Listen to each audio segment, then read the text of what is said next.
Hey everybody, it's me, Russell James, autistic songwriter, autism.songs, and autism traveler, and that's what we're going to talk about today. So here I am in my truck house. It's my truck bed camper that we got last year. My wife who's so handy, fixed it all up and made it so amazing. My friend Ryan built this cabinet, and so here, let me just give you a quick tour. This is me, Russell. These are my medicines.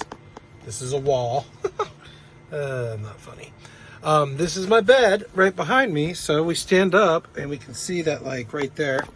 Got a bed, full size. I got a sink with good water and everything. Like this fan up there. And then I got my cabinet with my luggage on top, food, Yeti cooler, keeps things cold forever. Aspie bag, little tiny table. I can put my iPad and stuff on it. And this is pretty much where I live on tour. And it's pretty amazing. I'm so grateful to have it. I used to be in a Honda Element, which was a wonderful thing too, but I've outgrown that. Anyway, so the first thing I want to talk to you about traveling, because whether you're flying or going on road trips, there is so much that's like difficult for us, but it doesn't have to be, and there are things that you can do that will make things a lot more fun and help you prevent meltdowns and prevent overwhelming situations. Anyway, so the first things are preparation. This is probably the most important stuff, is the preparation stuff. So what I do is I make lists and routines, and itineraries is a big part of my prep. So I make a list of my clothing, my camping supplies, my food, my music equipment, all my Aspie stuff, like my iPad, my weighted blanket, like everything down to water bottles and toothbrushes and, cannabis and whatever it is. Everything goes on these lists, literally everything. 2 pair of socks. I literally write out exactly which socks I want to bring, like red and blue darn tough wool socks, like that gets written out, because it helps me remember, it helps me think, and then I can check back on those things. So then the second thing that I make is an itinerary, which is also pretty in-depth, and that goes day by day on my trips, which can get up to like 2 to 3 weeks long. In the past they have, and I say where I'm going that day, where I have to be when, if there's a gig or anything like that. I say where I'm going to sleep, exactly down to the campsite.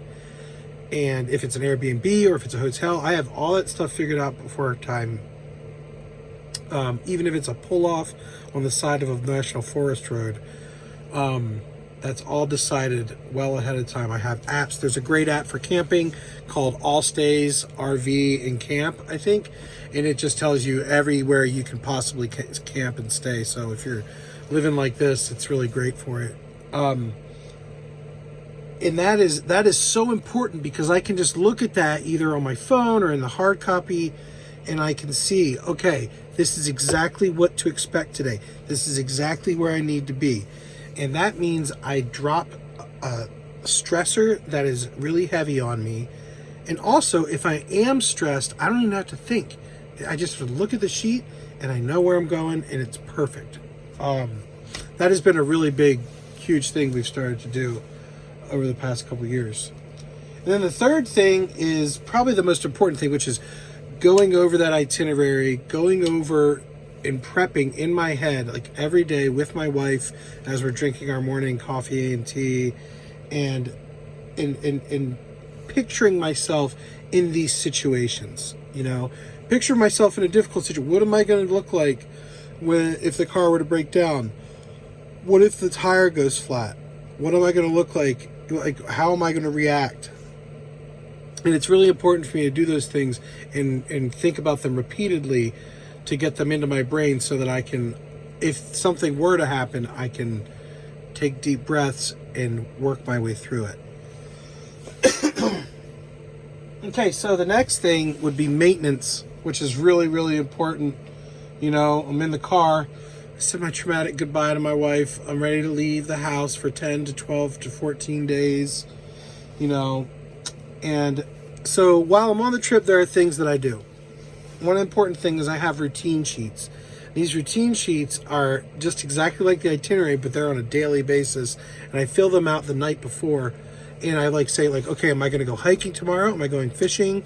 What time do I have to need to be at the show? All this stuff is on the routine sheet. Everything from meditation and brushing my teeth and taking my pills to what trail I've decided to hike, you know. And again, it's just so I can have something that I can just grab and look at and be ready to go. Another thing is when I'm driving, and this is true for when you're flying too, especially, because flying is it's a mess for us. It's a mess. So have your headphones on and everything, but be really mindful of what you're listening to. So a lot of us are sensitive to sound, and that's a cumulative thing. So it's also a acute thing, which means that it happens in the moment, like a loud noise shakes us, you know. But also, you notice that stuff happens more at the end of the day, and that's because sound has been accumulating all day in your head and in your ears. So if you're going to be listening to something on your headphones or listening to something in the car, you want it to be, I want it to be, I shouldn't say you do whatever you want really, but I always put like something ambient on, or I listen to a podcast or a book, an audio book, or just really more mellow and energetic. One of my favorites is like Tycho. Tycho's like electronic. It's like, it's chill, but it's also like driving, and it keeps you focused on the road and everything. So a lot of that stuff, and it's really important because then you're saving your ears. Now, when you're me, and at night you've got to go, and you've got to go to a stinky, booze-smelling club that's hot, and you got to deal with all the noise of other artists and all the sound and the crashing of bottles all night long. I need to be chilled out when I get there. Like when I get there. And because by the end of the night, I'm already fried. So, you know, if I'm already fried when I get to the venue, then I'm going to have meltdowns all day, the next day, next couple days, you know. Another consideration is where you stay when you travel. So hotels might not always be the best choice. Airbnb is a great option nowadays because they're about as expensive as hotels are, and you can have your own space. Like I get mine, I never stay in a place that's like connected to the house, or that I have to walk through the house or even talk to the owners of the Airbnb. I always stay somewhere that's detached, and I can have my own space, and I can just like unwind, because that's what this space really is for me. I'd rather have this than an unknown hotel or unknown space. This is like home, you know. But if I'm going to stay somewhere because I got to take a shower or something like that, you know, I'm going to go with an Airbnb, because hotels are unpredictable.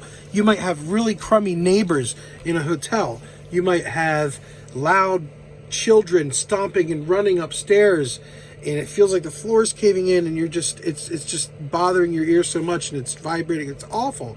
So if you do have to stay in a hotel, here's my big tip for that. Ask them, call ahead and say, could you give me a top floor corner room? I have autism, and it will help me out a lot. And if you say you have autism, you let them know your needs and why your needs are there. Most people will start to kind of, they want to accommodate. They want to help you. It's really interesting, I have found. And that goes with club owners and everybody, you know. All of a sudden, they're like nicer to me and everything. But it doesn't bother me. I don't care. I'll exploit my thing. But, so that'll help, because then you won't have neighbors and you won't have people above you. So that's really important. And finally, have your toolbox, your Aspie bag within arm's reach. Have everything in there that helps you. Little fidget toys, your stim toys, your headphones, your iPad, your whatever it is. Do you like to untie knots? Keep a thing of string in there so you can tie a knot and then untie it. You know, so just have stuff in there. If you have medication, if you use cannabis to help you out, have everything in your Aspie bag. and have that ready to go. Like I have it on the passenger seat while I'm driving, and now I have it right here. It's just always with me. If you don't have an Aspie bag, get an Aspie bag. If you don't know what that is and you want to know what that is, stay tuned. I will do another video on that shortly. So the final step is decompression. So you want to, every day, you kind of need to give yourself time to relax and have your own space and take deep breaths. I journal every single day. That's my biggest thing. And I know that's hard to get into, but if you can do that, that's really helpful, you know. And I also, you know, I talk to my wife, you know, and I tell her what's been going on during the day. You know, I use cannabis a lot of times to help me decompress. I'm looking at my books. You know, I need solitude. I need rest. And that's what you need too. You need to pull away from people. Like you're traveling, you're at your family, you know, there's people all around. It's Christmas, it's the holidays or something like that. You need to be direct. Be like, I need to pull away just give me an hour or two, and then do your own thing. Read, write, engage your special interest. Do whatever it is that you need to do to kind of bring yourself back down to base. You know, and I need to do it every day because at the end of the day, I'm wired from the show, or I'm, you know, take it slow. Don't rush yourself when you're traveling. Don't make it so you have to rush yourself. That's part of the decompression. It's part of the prevention too. Don't rush at the airport. Don't rush to the airport. Don't rush to get moving in the morning if you're driving on a road trip. Take time to enjoy your setting. You don't need to be there immediately, right? So if you don't need to be there immediately, please allow yourself space. And if you do need to be there at a certain time, then plan accordingly and give yourself that space. So anyway, don't let anything stop you. My eyes are itchy, sorry. Don't let anything stop you from doing what you want to do.